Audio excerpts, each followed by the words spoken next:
എന്തിനാ കളിക്കാൻ വരുന്നില്ലേ? ഓനെ ഫോർവേഡ് കളിപ്പിക്കാത്തോണ്ട് ഓൻ ബോൾ തരുന്നില്ല. ആര് പറഞ്ഞു അവനെ ഫോർവേഡ് കളിപ്പിക്കുന്നില്ലാന്ന്? ഇന്ന് എന്റെ ടീമിലും അവനെ ഫോർവേഡ്. ബാ, നീ ബാക്ക് കളിക്കണം, നീ സെൻട്രൽ കളിക്കണം. നമ്മൾ രണ്ടാള് ഫോർവേഡ്, നീ ഗോളി. നീ നമ്മളെ ടീമിന്റെ ശക്തിറാ. കുറച്ച് കഴിഞ്ഞിട്ട് നിന്നെ ഫോർവേഡ് കളിപ്പിക്കും. ബാ,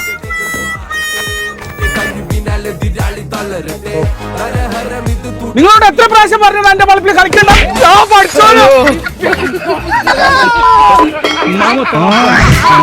ചങ്ങായിമാരെ, നിങ്ങളുടെ നാട്ടിൽ ഇതുപോലെ കളിക്കാൻ സൗകര്യമില്ലേ? എന്നാൽ ടെൻഷൻ വേണ്ട. നമ്മുടെ കളനാടുള്ള ഖത്തർ സ്പോർട്സ് സിറ്റി ഇന്ന് ജനുവരി 25 മുതൽ ഓപ്പൺ ആയിട്ടുണ്ട്. ഇവിടെ വന്നു കഴിഞ്ഞാൽ നമ്മളെ കാസർഗോഡ് ഇതുവരെ കാണാത്ത ഹൈ ക്ലാസ് ടർഫാണ് നിങ്ങൾക്ക് ഇവർ ഒരുക്കി വെച്ചിട്ടുള്ളത്. അത് മാത്രമല്ല, ഇനി നിങ്ങൾക്ക് സ്വിമ്മിംഗ് ചെയ്യാൻ വേണ്ടിട്ട് വണ്ടർല വിസ്മയ പോകേണ്ട ആവശ്യമില്ല. നേരെ ഇങ്ങോട്ടേക്ക് വന്നോ, അടിപൊളി സ്വിമ്മിംഗ് പൂളാണ് നിങ്ങൾക്കായി ഒരുക്കി വെച്ചിട്ടുള്ളത്. ഇനി നിങ്ങൾ ഫാമിലി ആയിട്ട് സ്വിമ്മിംഗ് ചെയ്യാൻ വരുന്നുണ്ടെങ്കിൽ ലേഡീസിനുള്ള സ്പെഷ്യൽ സ്വിമ്മിംഗ് പൂൾ ഇവർ റെഡിയാക്കി വെച്ചിട്ടുണ്ട്. അപ്പൊ ഇതിനൊന്നും നോക്കാനില്ല, നിങ്ങൾ ഒഴിവ് ദിവസം എൻജോയ് ചെയ്യാൻ വേണ്ടിട്ട് പെട്ടെന്ന് നമ്മളെ കളനാടുള്ള ഖത്തർ സ്പോർട്സ് സിറ്റിയിലേക്ക് വരൂ.